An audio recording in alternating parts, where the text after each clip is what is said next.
metal nitrosyl. So today's we will study about metal nitrosyl. metal nitrosyl क्या होता है? Nitrosyl क्या होता है? सबसे पहले नाइट्रोजन और ऑक्सीजन के बीच में जो बॉन्ड बनता है उसको बोलते हैं नाइट्रोसिल बोलते हैं उसको, सिर्फ नाइट्रोसिल।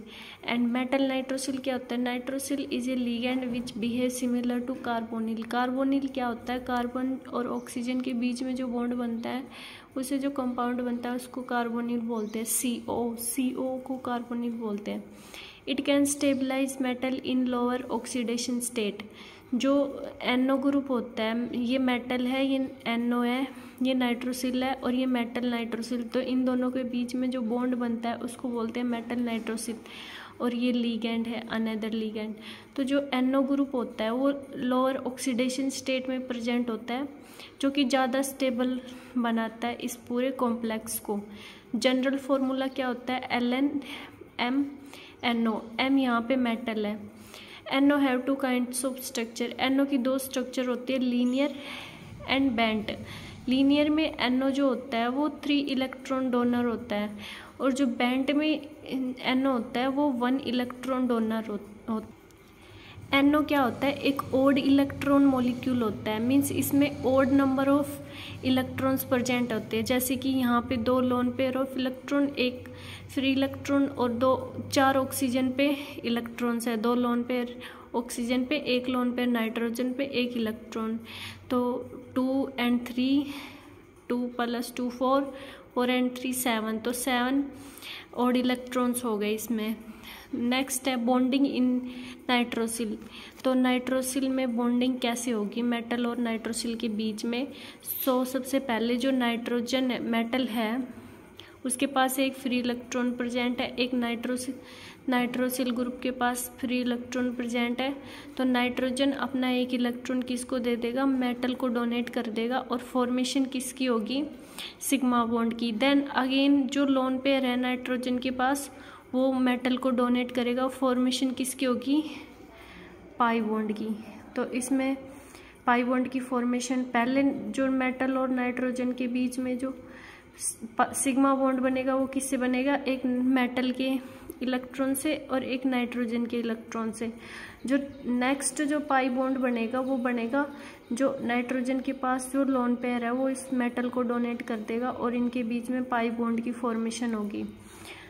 तो नाइट्रोजन पे क्या आ जाएगा? Positive charge. तो इसको बोलते हैं NO पॉजिटिव। इसकी शेप क्या होगी? लीनियर होगी। In linear bonding mode NO transfer 1 electron to the metal centre and form a sigma bond. वही है कि 1 इलेक्ट्रॉन डोनेट करेगा पहले अपना मेटल भी 1 इलेक्ट्रॉन शेयर करेगा, नाइट्रोजन भी, और किसकी फॉर्मेशन होगी? सिग्मा बॉन्ड की। नेक्स्ट में जो लोन पेयर है नाइट्रोजन पे वो मेटल को डोनेट कर देगा, दोनों लोन पेयर, और किसकी फॉर्मेशन हो जाएगी? मेटल और नाइट्रोजन के बीच पाई बॉन्ड की। N पे पॉजिटिव चार्ज आ जाएगा क्योंकि इसके बॉन्ड 4 बॉन्ड बन गए इसलिए। Then again it will transfer lone pair to metal and form pi bond, वही बात है। नेक्स्ट में क्या होगा? जो मेटल है और लिगेंड के पास शेयरिंग होगी, मेटल और नाइट्रोजन के बीच में शेयरिंग होगी इलेक्ट्रॉन्स की, और फॉर्मेशन किसकी होगी? सिग्मा बॉन्ड की। इसमें यहाँ पे सिंगल बॉन्ड है नाइट्रोजन और मेटल के बीच में और यहाँ पे डबल बॉन्ड है। तो ये क्या होगा? डबल बॉन्ड की वजह से ये जो ऑक्सीजन है ये इधर बेंट हो जाएगा और किसकी फॉर्मेशन हो जाएगी? NO नेगेटिव की फॉर्मेशन हो जाएगी।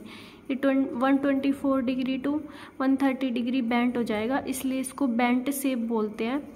ये जो शेप है ये बेंट शेप है मेटल नाइट्रोसिल की। NO होता है 1 इलेक्ट्रॉन डोनर, NO नेगेटिव। अगर कोई भी कॉम्प्लेक्स है वो 15 इलेक्ट्रॉन डोनर है तो वो उसको कन्वर्ट किया जा सकता है 18 इलेक्ट्रॉन कॉम्प्लेक्स में। कैसे किया जा सकता है? मीन्स कोई भी जो कॉम्प्लेक्स है उसको वो 15 इलेक्ट्रॉन डोनर है तो उसको 18 इलेक्ट्रॉन डोनर में कन्वर्ट किया जा सकता है bye reacting with NO in linear mode. Means NO जो लीनियर में NO प्रेजेंट है उसको किसी भी कॉम्प्लेक्स के साथ रिएक्ट कराएंगे जो कि 15 इलेक्ट्रॉन डोनर है तो उसको कन्वर्ट कर सकते 18 इलेक्ट्रॉन डोनर में। If a complex is 17 electron donor, then it can be converted into 18 electron donor by complex by reacting with NO in bent mode. अगर कोई भी कॉम्प्लेक्स 17 इलेक्ट्रॉन डोनर है तो उसको 18 में कन्वर्ट कर सकते हैं। कैसे कर सकते हैं? NO इन बेंट मोड।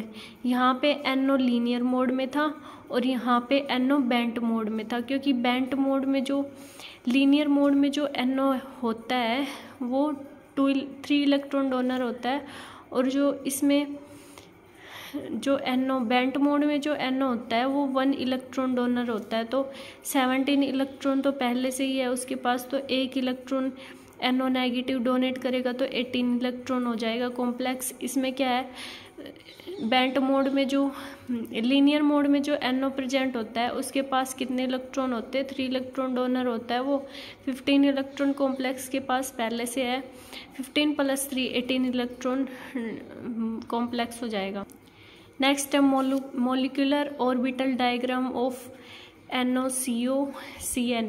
तो जो CO-CN negative and NO positive are isoelectronic and same molecular orbital diagram. इन तीनों के सेम इलेक्ट्रॉनिक कॉन्फ़िगरेशन और सेम मोलिकुलर ऑर्बिटल डायग्राम होता है। तो NO का देखते हैं। NO में क्या होता है, एक लोन पेयर प्रेजेंट है, 2 इलेक्ट्रॉन यहाँ प्रेजेंट है, 2 यहाँ में मैंने फिल नहीं किए। तो इसमें टोटल नाइट्रोजन में 11 इलेक्ट्रॉन होते हैं, तो 2 4 6 8 10 और 1 11। तो जो 1 इलेक्ट्रॉन जाएगा एंटी बॉन्डिंग में, ये है सिग्मा, ये पाई और ये पाई स्टार और ये सिग्मा स्टार। तो पाई स्टार एंटी बॉन्डिंग में जाएगा इसका लास्ट इलेक्ट्रॉन नाइट्रोजन का। लोन पेयर यहाँ आएगा सबसे नीचे। Bond order of NO। Bond order कैसे निकालते हैं? Bonding electron minus anti bonding electron by 2। तो वैलेंस इलेक्ट्रॉन कितने हैं नाइट्रोजन में? 11 है। बॉन्ड ऑर्डर क्या होएगा NO का? 6 - 1। 6 तो इसमें बॉन्डिंग इलेक्ट्रॉन है और 1 क्या है? एंटी बॉन्डिंग है, तो इसका आ जाएगा bond order 2.5। Next NO positive का बॉन्ड ऑर्डर क्या आएगा? Valence electron in N positive है 10 और बॉन्ड ऑर्डर ऑफ NO क्या आएगा? 6 - 0/2 = 3। मीन्स 0 उसमें एंटी बॉन्डिंग इलेक्ट्रॉन्स है, 6 बॉन्डिंग इलेक्ट्रॉन्स है, तो इसका बॉन्ड ऑर्डर आएगा 3। नेक्स्ट है bond order in NO negative. तो valence electron in N negative कितने हैं? 12। बॉन्ड ऑर्डर क्या होएगा? 6 - 2/2। तो क्या आ गया? 2। 6 इलेक्ट्रॉन्स बॉन्डिंग में है और 2 इलेक्ट्रॉन एंटी बॉन्डिंग में है। So the sequence of bond order is, sequence क्या आएगी बॉन्ड ऑर्डर की? सबसे ज़्यादा NO पॉजिटिव का होएगा 3, फिर उससे उसके बाद में NO का 2.5 और उसके बाद में 2 NO का, NO नेगेटिव का 2.5। Thank you.